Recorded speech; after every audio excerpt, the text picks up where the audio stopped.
What's up, you guys? In today's video, I'm going to share with you 7 proven ways to make more money while putting in a lot less work. Now, these ways, they're not something I read in a book or some fancy video I saw. These are actual tried and tested ways, some of which I had to spend a lot of time learning and making mistakes and learning from those. And I'm sharing them with you today in hopes that they help you save time, effort, and money to sort of make more money. Hey guys, my name's Yahya, founder and creator of Record Breaker, where I help you shatter past your highest money, performance, mindset records in the shortest amount of time. So rule number 1 is focus on giving value over giving time. And let me break this down. I was a 9-to-5er for the longest time, and so I would always measure my value in terms of working for a company, working they say 9 to 5, but it's actually more like 9 to 9. And that's kind of how I valued myself. I earn X amount of money at the end of the month, and this is the value I give. But here's the thing. If you're charging based on your time, sooner or later, you're going to hit a cap, and then you won't know what to do. And then you can try raising your prices. But the easier thing to do and to focus on is giving value or giving a result instead of giving time. So what a lot of people will do is we will spend X amount of time and give you Y result. But the people actually only care about the result, and so do you. Now, if you can give someone the same result in half the time, that actually allows you to charge more. So if you provide a service, it's quite okay to work based on hours, like lawyers and consultants do that. But once you transition, once you've learned it well enough, once you've to some extent mastered it, your clients will only care about the result. And if you can give them a result faster, you don't need to charge by the hour. And so one of the biggest shifts I made was moving from charging per hour or per call or per session to charging for the result. Rule number 2 is learn to give value to the right people. Now, back when I worked at Pfizer, I was head of the consumer division, grew it to $10 million a year, and I was giving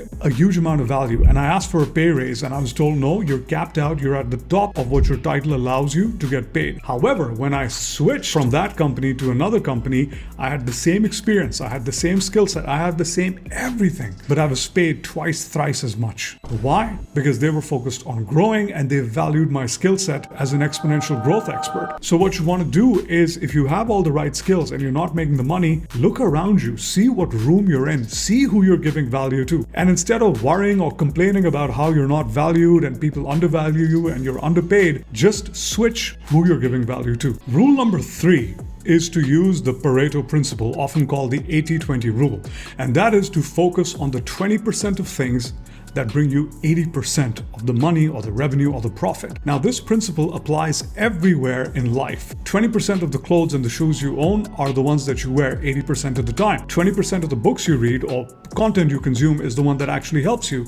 20% of your products or your services bring in 80% of your revenue.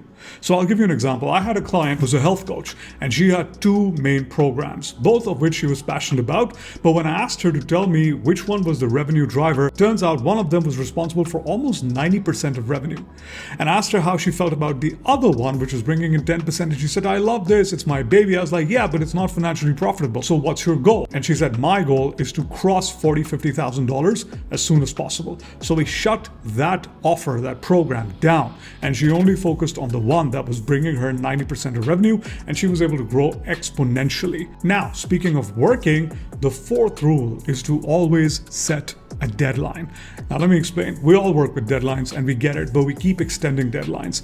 One of the best things I learned about 4-5 years ago from one of my coaches was, Yahya, that our mind expands or contracts to take up the time that we give it to get an assigned task done.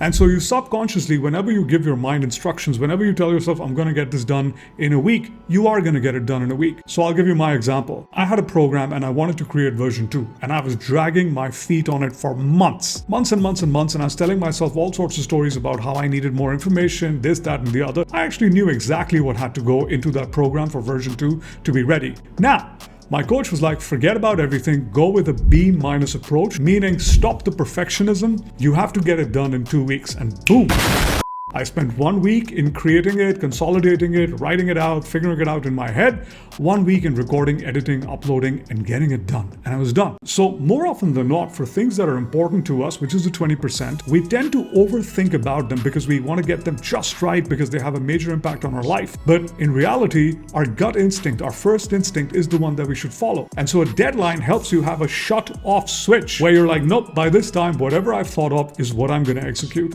And this really helped me manage not just my time, but essentially create more money from the same amount of time that I had. The next rule is to stick with whatever you're doing long term. This is a game changer. Every time an industry is doing somewhat okay, there's lots of people who jump in the industry to create a quick buck. And so the industry, whatever industry it is, it gets saturated and people start leaving or people start giving up because now there's too many players and there's not enough demand for whatever they're selling. However, if you can continue to stay in that industry and not get upset and not give up and not get bored, the other short-time, quick money players are going to exit and you're going to be the one left to reap the benefits and reap the rewards, as well as the fact that the more time you spent doing something, the more mastery you attain in doing that. So you do it shorter, faster, and it's much, much better. It's far more impactful. I've seen this with so many industries. I saw it recently with crypto, even with the coaching and consulting industry. There's a lot of people who jumped in about 5 years ago, and there's a mass exodus now of people leaving the industry because for whatever reason, they tried to make a quick buck. It didn't work out. They didn't invest in themselves, or whatever they did,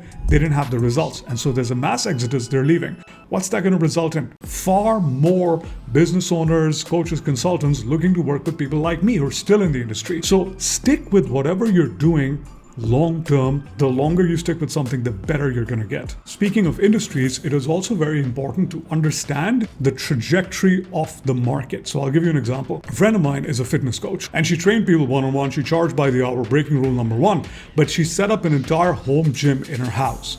And then the pandemic happened. The pandemic couldn't have been predicted by anyone. The pandemic was a one-off occurrence that happened. But looking at the market trajectory, she figured out that online coaching was the way to go. And one-on-one was fine, but she could make a lot more money if she commoditized and productized her services and her offers and created coaching programs and bundle programs and classes and so on and so forth. And she went online and she made an absolute killing, recovering the cost that she spent in creating the gym in her house and then making more money. So knowing where your market is going and catering to what it's going to look like in the next 5 years is going to allow you to be ahead of the curve. And once you're ahead of the curve, that's where the real money lies. Before everyone else jumps on board, before everyone else tries to come in and take a piece of the pie. So whatever market you're in, study it, understand it, keep an eye on it, see where it's going in the future. And the last rule, ladies and gentlemen, that has helped me by far the most, as well as a lot of my clients, is having the ability to zoom out and stay zoomed out most of the time on your business. Now, when I say zoomed out, I don't mean hands off. What I mean is you should be able to zoom in and identify and diagnose a problem and fix a problem and then zoom back out. What I mean is not to get overly emotional about every micro aspect in your business. I'll give you an example. One of my clients is a relationship coach and he was booking a lot of people. He was doing close to $35,000 every single month. But the stickiness in his program wasn't there. So there were a bunch of people leaving his program,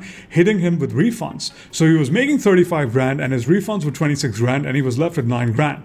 And he started panicking. He was like, oh my God, we're not making sales. We're not making sales. We're not making sales. Everybody stay calm. What's the procedure, everyone? What's the procedure? Stay calm.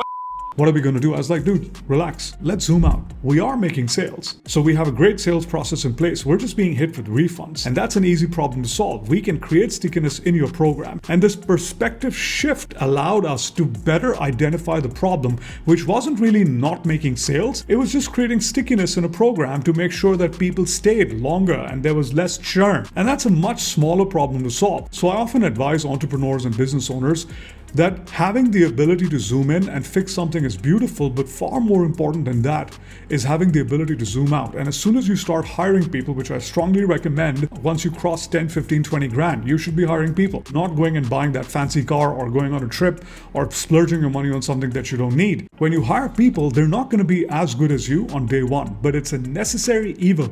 It has to be done to get you your time and your efforts and your energy back. And so you have to train them and you have to spend time with them. And when they make mistakes, mistakes, you have to zoom in, help them fix it, zoom back out, and not panic as a business owner. And so these are the 7 rules, 7 life lessons that have really dramatically helped me in my businesses. They've helped my clients. Let me know which rule you found the most useful. I'm out of here. I'll see you in the next one.